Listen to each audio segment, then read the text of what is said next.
I dreamed a dream and time went by. Well, that was a depressing one. I have a dream. That's better. So, last year I went back to Brussels. And if you watched my Traveller's Guide series for last year when I went interrailing, you're probably wondering why the hell I did that. Well, I have a good reason. Last year, in July, I was getting adaptations done to my house. So the adaptations being done were particularly for the bathroom, because we were getting a wet room installed, because we were taking the bathtub out, getting new taps in that I could use. It was all very pretty and done now. But it meant that for 7 days there would be no shower that I could access. The only shower in the house would be the little tiny cubicle one my mum had in their ensuite. So we decided that we would stay in a hotel, but staying in a hotel in the UK is damn near extortionate last minute. So we decided that it would be far cheaper, and it actually was, just to go abroad. And the closest place we could think of was Brussels, because I wasn't doing Paris. I don't like Paris. I don't like travelling in Paris. I just don't like Paris. Nothing wrong with French. I just don't like the city of Paris. Getting around it is too much faff. So Brussels was the next best thing. So basically what I'm trying to do is do a bit of an update to Traveller's Guide Brussels. I was a bit harsh the first time around, and some of it was justified. Some of it still is justified. But I thought that I would just talk about my experience going second time around and some things that I didn't mention in my first video, which I probably should have. So, let's go. Like last time, I stayed in Hotel Bellevue. Now, I did say in my previous video that if I was ever going to Brussels again, that I would stay in a hotel closer to the city centre. And to an extent, that was true, because travelling from my hotel to city centre wasn't straightforward the first time that I went, because we were just so confused with all the roadworks. We didn't know where left or right was, or where we were coming or going. Thankfully this time round though, there was no roadworks, there was nada, niente, it was a clear road, there was no zzz. I think that was my impersonation of a jackhammer. I won't do that again, I'm sorry. Thankfully though, when we went this time round, there were no roadworks, and I found out that there's actually a direct road from my hotel to city centre. I think the road is called Rue Antoine Danzert.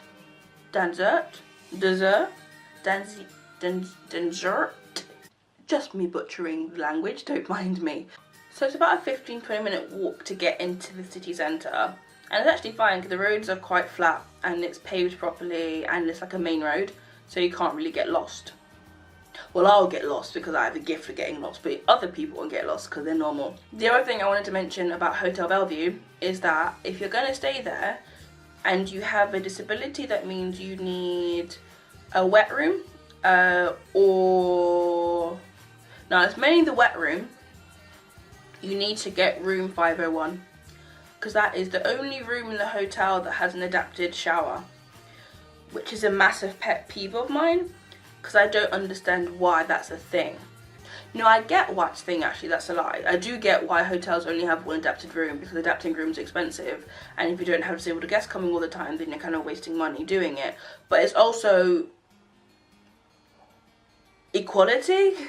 Like, it's a bit ridiculous, and it really annoys me that whenever I go to a hotel and there's only one room, and then for some unforsaken reason, they decide to put an able-bodied person into the only disabled room in the hotel. And I'm just like, so what do you want me to do? Just simply not exist? Will that help you lot out now? Like, really? Really? Really? So yeah, Hotel Bellevue is okay. It's not great, it's not terrible. You get what you pay for, it's not fancy. But if you do need like wet rooms and stuff, then just, yeah, be mindful of the fact there's only one room, so you know that, you know, you don't get a bit of a shock when you get there and it's like the room has been taken even though you booked it. Okay, moving on now. Also, you should note that the showers are good. They do leak a bit and it's quite flooded, but they don't have like a fold-away shower chair, which I think is a thing in European wet room hotels, because most hotels I went to when I was in Europe had the same issue of not having a seat in. So all you have to do is take the wooden chair from the room and put it into the shower to sit on if you need to sit down in the shower like I do. It's not like a proper wooden one that's like gonna soak up the water. It's like wooden with like a sheeny thing on top, so it's like, it's waterproof basically, so it's fine. And besides that, that's what you need to know about the hotel and the room and the shower. I want to give it more detail because I think I glossed over some things last time, which I thought were important because I realised them this time around. Okay, the second thing was getting around Brussels city centre and Brussels in general. I'm not gonna lie, that didn't change much this time around. Brussels is very hilly and very cobbly, and if you gotta manually push yourself around Brussels, I strongly suggest you bring a friend, or you start getting hench before you get there and get the muscles working, because me, it's not easy, and I do not know why I'm rocking like this, but I think I'm emotional about something. Yeah, Brussels is, it's Brussels, isn't it? It's an old European city, there's only so much you can do in terms of manoeuvring around it. When we went the second time around, we went to Grand Place a lot because that's how we kind of started, and we kind of walked around from there.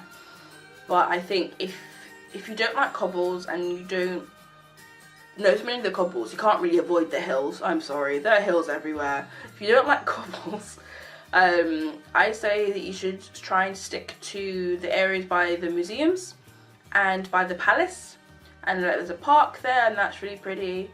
Like, that area is very, not flat, but it's smooth. And you probably won't feel like your stomach's getting churned about all the time as you drive on through. Or pushed on through. Basically, there's no cobbles, and that's a good thing to hear.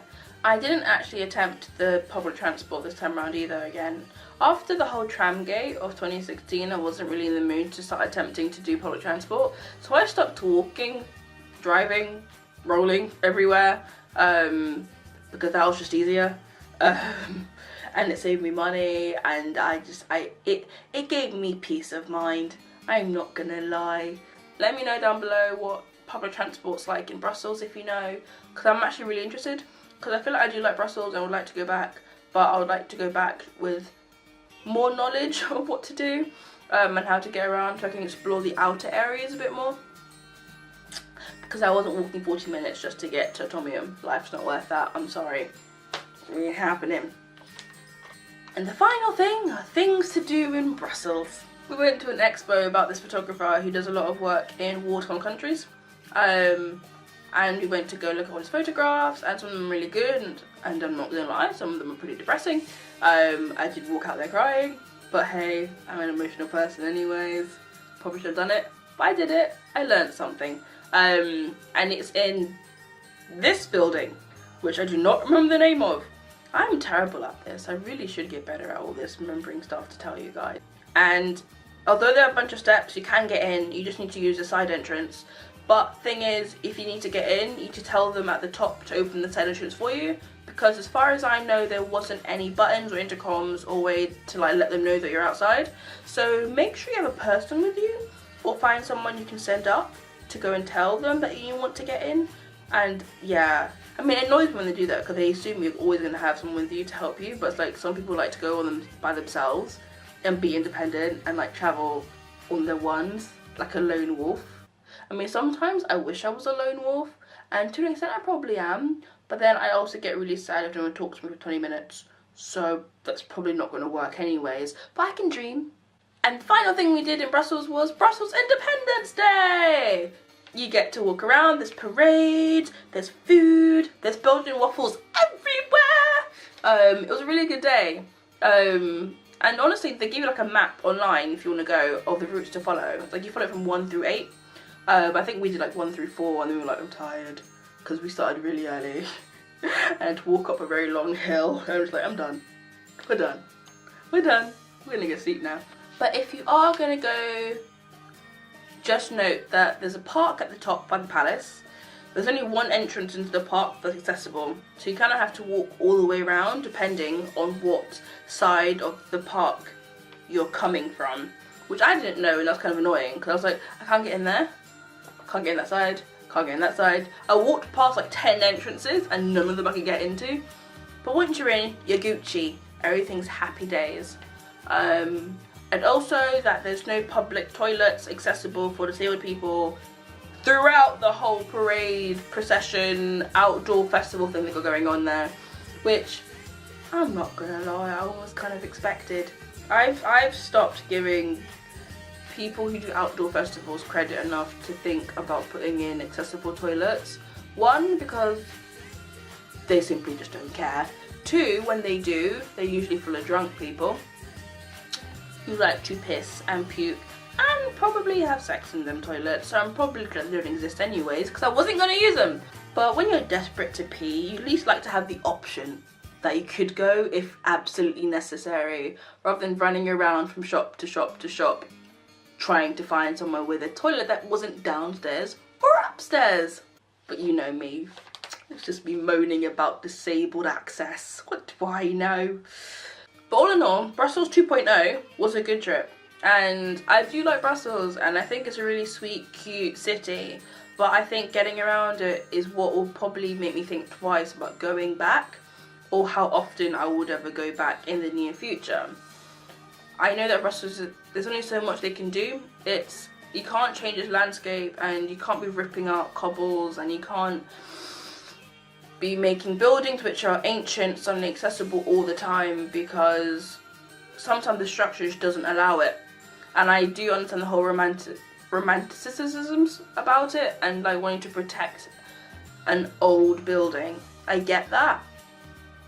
But I think you also need to find a balance is, well, by the cost of doing that, you're basically saying to a whole group of people, I mean, not that you're not welcome, just, you know, good luck. Here's what you got, but you're not adaptable, y'all can deal with it, so it's fine. And that's my biggest pet peeve with old cities.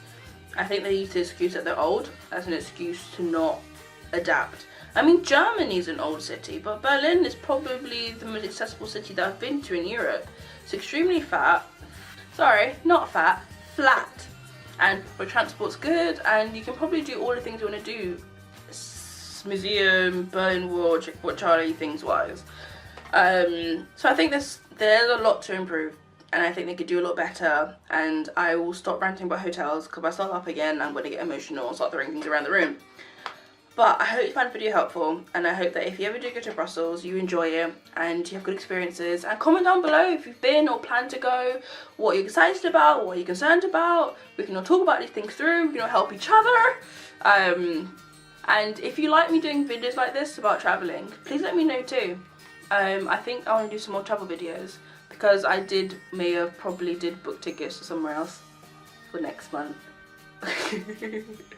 I can only be described as an innate love of travel, which no matter how hard I tell myself you don't need to go places, will never actually stick.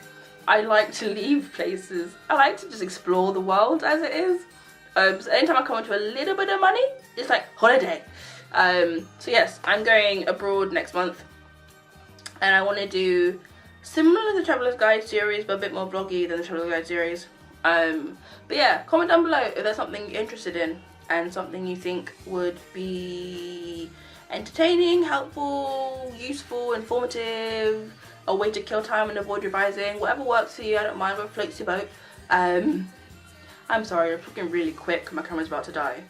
But I hope you enjoyed this video. Like it, subscribe, and until next time guys, bye!